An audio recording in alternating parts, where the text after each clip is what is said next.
Shalom 7 டே சேலஞ்சுக்கு உங்களை ஆண்டவர் இயேசுவின் நாமத்தினால் அன்போடு வரவேற்கிறோம். இந்த வாரம் முழுசும் ஆண்டவர் நம்ம கொடுத்த சர்வாயுத வர்க்கத்தை தரிச்சுக்கிட்டு விசுவாசத்தோடு அறிக்கை செஞ்சோம். கடந்த 5 நாட்களாக கர்த்தர் நமக்கு கொடுத்தது பாதுகாக்கிற ஆயுதங்கள். ஆனால் இன்னைக்கு நம்ம பார்க்க போகிறது எதிரியை தாக்குகிற ஆயுதம். அதுதான் ஆவியின் பட்டயம்.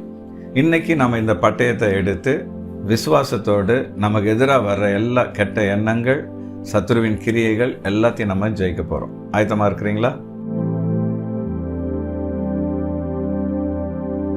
முதலாவது நம்ம என்ன அறிக்கை பண்ண போகிறோம்னா, ஆண்டவர் என் கையில் கொடுத்துருக்கிற தேவ வசனமாகிய பட்டயன்றது மனுஷன் உருவாக்குனதில்லை, இது கர்த்தர் உருவாக்குனதுன்னு சொல்லி நம்ம அறிக்கையிட போகிறோம். கண்களை மூடி என் கூட சேர்ந்து அறிக்கையிடுங்க. ஆண்டவரே, 2 தீமோத்தேயுல வேத வாக்கியங்கள் எல்லாம் தேவ ஆவியானவரால் அருளப்பட்டிருக்கிறது அப்படின்னு சொல்லியிருக்கிறீங்கப்பா. என் கையில் இருக்கிற இந்த வேத வசனங்கள் மனுஷன் உருவாக்குனதில்லை, இது நீங்கள் உருவாக்குனதுப்பா. நீங்கள் உங்கள் மனசுல இருந்து அதை வெளிப்படுத்தியிருக்கிறீங்க. இந்த வேத வசனத்தை நான் விசுவாசிக்கிறேன், விசுவாசத்தோடு அதை நான் கையில் எடுக்கிறேன். எனக்கு விரோதமாக வர்ற மனித வார்த்தைகள், அந்தகார வல்லமைகளின் சக்திகள் எல்லாத்தையும் இந்த ஆவியின் பட்டயத்தினால நான் எதிர்க்கிறேன். இயேசுவின் நாமத்தினால் நான் ஜெயிக்கிறேன். இந்த நாள் முழுசும் நீங்கள் எனக்கு கொடுக்கிற வெற்றிக்காக உம்மை நான் துதிக்கிறேன். விசுவாசத்தோடு அதை நான் அறிக்கையிடுகிறேன். ஆமேன், ஆமேன், ஆமேன். 2வது, ஆண்டவர் நம்ம கொடுத்திருக்கிற இந்த ஆவியின் பட்டயம் ரொம்ப பவர்ஃபுல்லானது. ஏன்னா இது கர்த்தர் உருவாக்கின பட்டயம் இல்லையா, அதனால ரொம்ப வல்லமையானது. அதை நம்ம இன்னைக்கு அறிக்கையிட போகிறோம். கண்களை மூடி நம்ம எல்லாரும் அறிக்கையிடுவோம். கர்த்தாவே, எபிரேயர்ல தேவனுடைய வார்த்தையானது ஜீவனும் வல்லமை உடையதாக இருக்குதுன்னு சொல்லியிருக்கிறீங்க. ஆண்டவரே, எங்கள் கையில் நீங்கள் கொடுத்திருக்கிற தேவ வசனம் வாழ்க்கையை மாற்றக்கூடிய வல்லமை உடையதப்பா. அதை நாங்கள் விசுவாசிக்கிறோம், அந்த வார்த்தையை நாங்கள் அறிக்கையிடுறோம். ஆண்டவரே, அது எங்கள் வாழ்க்கையில் மாற்றத்தை கொண்டு வரும், அதை கேட்குறவங்க வாழ்க்கையில் மாற்றத்தை கொண்டு வரோன்னு சொல்லி நாங்கள் விசுவாசிக்கிறோம். அது மாத்திரம் இல்லை, நீங்கள் அந்தகார வல்லமைகளை எப்படி வேத வசனத்தினால ஜெயிச்சிங்களோ, அதுபோல் எங்களுக்கு விரோதமாக வர தீய சக்திகளையும் மனித எண்ணங்களையும் ஆண்டவரே உம்முடைய வார்த்தை என்கிற பட்டயத்தினால நாங்கள் ஜெயிக்கிறோம். இந்த நாள் முழுசும் நீங்கள் எங்களுக்கு கொடுக்குற அந்த வெற்றிக்காக உமக்கு நாங்கள் மகிமை செலுத்துகிறோம். நீர் ஒருவரே உயர்ந்திருப்பீராக. ஆமேன், ஆமேன், ஆமேன். 3வதா, ஒரு இராணுவ வீரர் தன்னுடைய வாளை டெய்லி ஷார்ப் பண்ணிகிட்டே இருக்கணும், இல்லைன்னா அது துருப்பிடிச்சு வீணாக போயிடும். அதே போல் நம்முடைய மனசை வேத வசனத்தினால நம்ம புதுசாகிட்டே இருக்கணும், ஷார்ப்பாகிட்டே இருக்கணும். இந்த வேத வசனத்தை நம்ம தியானம் பண்ணிக்கிட்டே இருக்கணும். கண்களை மூடி நம்ம அறிக்கையிடுவோம். ஆண்டவரே, யோசுவா புஸ்தகத்தில் நியாயப்பிரமாண புஸ்தகம் உன் வாயை விட்டு பிரியாதிருப்பதாக, இரவும் பகலும் அதையே தியானித்து கொண்டிருப்பாயாகன்னு சொல்லியிருக்கிறீங்கப்பா. இந்த நாளில் உங்கள் வேத வசனத்தை நாங்கள் நாள் முழுசும் தியானிக்க, உங்கள் வாக்கு தத்தங்களை நாங்கள் நினச்சி பார்க்க, கர்த்தர் அதை நிறைவேற்றுவார் என்று விசுவாசிக்க எங்களுக்கு கிருபை தருவீராக. கர்த்தாவே, இந்த வேத வசனங்கள் எங்கள் வாழ்க்கையை புதுப்பிக்கும், எங்கள் மனசை புதுசாக்கும்னு சொல்லி நாங்கள் விசுவாசத்தோடு அறிக்கை எடுக்கிறோம். ஒரு வாளை ஒரு வீரன் தீட்டுவது போல கர்த்தாவே, இன்னைக்கு வேத வசனம் என்கிற பட்டயத்தை நாங்கள் தியானத்தில் தீட்டுகிறோம். இந்த நாள் முழுசும் உம்முடைய வசனம் எங்கள் கூட இருந்து எங்களுக்கு வெற்றி கொடுக்கும்னு சொல்லி விசுவாசத்தோடு அறிக்கை எடுக்கிறோம். ஆமேன், ஆமேன், ஆமேன். 4வதா, ஆண்டவர் நம்ம கொடுத்திருக்கிற ஆவியின் பட்டயத்தை நம்ம யூஸ் பண்ணணும். அதை அப்படியே வச்சிருந்தா அது பிரயோஜனம் இல்லாமல் போயிடும். அதே போல் ஒவ்வொரு நாளும் கர்த்தர் நம்ம கொடுத்துருக்கிற வசனத்தை நம்முடைய வாழ்க்கையில் ப்ராக்டிக்கலாக நம்ம அப்ளை பண்ணணும். அப்போ தான் அந்த வசனம் நம்முடைய வாழ்க்கையில் பெரிய ஆசீர்வாதத்தை கொண்டு வரும். கண்களை மூடி நம்ம அறிக்கையிடுவோம்.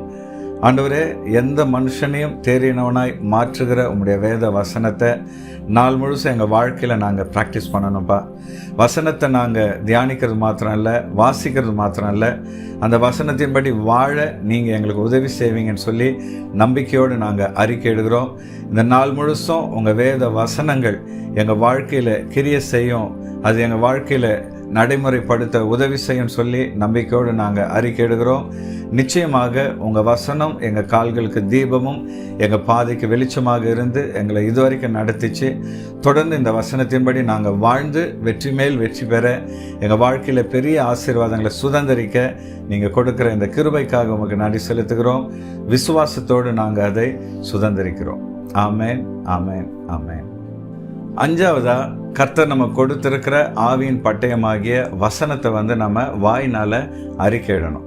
ஆண்டவர் இயேசுவை சோதிக்கும்படி சத்ரு வந்தபோது மனுஷன் அப்பத்தினால் மாத்திரமல்ல, தேவனுடைய வாயிலிருந்து புறப்படுகிற ஒவ்வொரு வார்த்தையினாலும் பிழைப்பான் சொல்லி பிசாசு அவர் ஜெயித்தார். அதுபோல இன்னைக்கு நமக்கு விரோதமா வர்ற தீய சக்திகளை ஆண்டவருடைய வசனத்தினால நம்ம ஜெயிக்க போறோம். கண்களை மூடி நம்ம அறிக்கையிடுவோம். இயேசுவே, உங்களை சோதிக்கும்படி சத்துரு வந்தபோது வேத வசனத்தை வச்சு நீங்க அவனை ஜெயிச்சிங்கப்பா.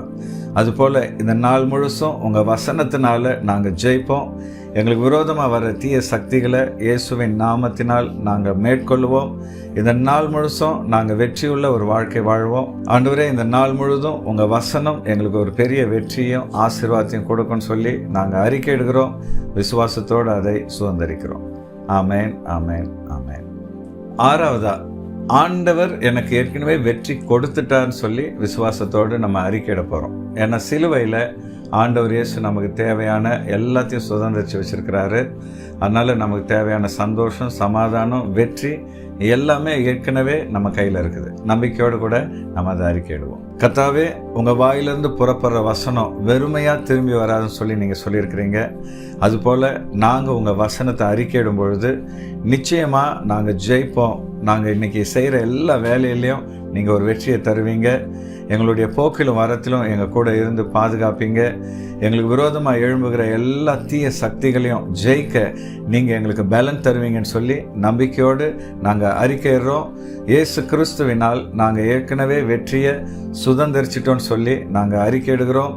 இந்த நாளில் நீங்கள் அப்படியே எங்களை நடத்த போவதற்காக உங்களுக்கு நன்றி சொல்கிறோம். நன்றி, நன்றி, நன்றி. ஆமென். கடைசியாக ஒரு இராணுவ வீரர் அவர் யுத்தத்துக்கு போனாலும் சரி, கூடாரத்தில் இருந்தாலும் சரி, அவர் கையில் எப்பவும் பட்டயம் ரெடியாக இருக்கும்.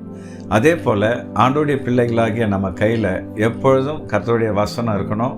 அது நம்மளை விட்டு பிரியவே கூடாது. இன்னைக்கு விசுவாசத்தோடு நம்ம எல்லாரும் அதை அறிக்கையிடுவோம். கர்த்தாவே, நான் உமக்கு விரோதமாய் பாவம் செய்யாதபடி உமது வாக்கை என் இருதயத்தில் வைத்து வைத்தேன்னு சொல்லி சங்கீதக்காரர் சொல்கிற மாதிரி இன்னைக்கு உங்கள் வார்த்தையாகிய பட்டயத்தை என் மனசில் நான் வச்சுக்கிறேன்ப்பா. ஒரு நாளும் அது என்னை விட்டு பிரியாதபடி எப்போ உங்கள் வசனம் என் கூடவே இருக்க எனக்கு உதவி செய்யுங்க. நான் நாள் முழுசும் அதை தியானிக்க, அதை பேச, விசுவாசத்தோடு அறிக்கையிட, உங்களுடைய வாக்கு தத்தங்களை சுதந்திரிக்க கிருபை தாங்க. ஆண்டவரே, ஒரு இராணுவ வீரர் கையில் எப்பொழுதும் பட்டயம் இருக்கிற மாதிரி என் கையில் எப்பொழுதும் என் வாயில் உங்கள் வசனம் வெளிப்பட உதவி செய்யுங்க. இந்த நாள் முழுசும் நீங்கள் என் கூட இருந்து உங்களுடைய வார்த்தைகளினால் நான் ஜெயிக்க, என் வாழ்க்கையில் நான் பெரிய காரியங்களை சாதிக்க, ஆசீர்வாதத்தின் மேல் ஆசீர்வாதத்தை சுதந்திரிக்க நீங்கள் கிருபை தருவீங்க நான் அறிக்கையிடுறேன். நம்பிக்கையோடு அதை நான் சுதந்திரிக்கிறேன். கர்த்தர் அப்படியே செய்ய போவதற்காக உமக்கு நன்றி. ஆமேன், ஆமேன், ஆமேன். ஒரு இராணுவ வீரர் கையில் எப்பவுமே துப்பாக்கி இருக்கும். அந்த துப்பாக்கி இருக்கும்பொழுது எதிரிங்க யாரும் பக்கத்தில் வரமாட்டாங்க. அதே போல் கர்த்தருடைய பிள்ளைகளாகிய நம்முடைய கையில் ஆண்டவர் வசனம்ன்ற ரைஃபில் கொடுத்துருக்கிறார். ஆகவே நாள் முழுசும் அந்த வசனத்தை நம்ம மனசுலே சுமந்துக்கிட்டு போவோம். அந்த வசனத்தை அறிக்கையிடுவோம், அதை தியானிப்போம். நிச்சயமாக ஆண்டவர் இந்த நாளை உங்களுக்கு ஒரு ஆசீர்வாதமான நாளாக, வெற்றியுள்ள ஒரு நாளாக மாற்றி தருவார். நிச்சயமா இந்த 7 டே சேலஞ்ச் உங்களுக்கு ஆசீர்வாதமா இருந்திருக்கும்னு சொல்லி நான் விசுவாசிக்கிறேன். இது உங்களுக்கு பிரயோஜனமா இருந்திருந்தா லைக் பண்ணுங்க. இது எந்த வகையில் உங்களுக்கு ஆசீர்வாதமா இருந்தது, இன்னைக்கு சொல்லப்பட்ட குறிப்புகள்ல எது உங்களுக்கு ரொம்ப பிடிச்சிருந்ததுன்னு சொல்லி கமெண்ட் பண்ணுங்க. இது மற்றவங்களுக்கும் ஆசீர்வாதமா இருக்கும்னு சொல்லி விசுவாசித்தீங்கன்னா அவங்களுக்கு ஷேர் பண்ணுங்க. நிச்சயமா ஆண்டவர் உங்களை ஆசீர்வதிப்பார். தேங்க்யூ ஃபார் வாட்சிங். God bless you.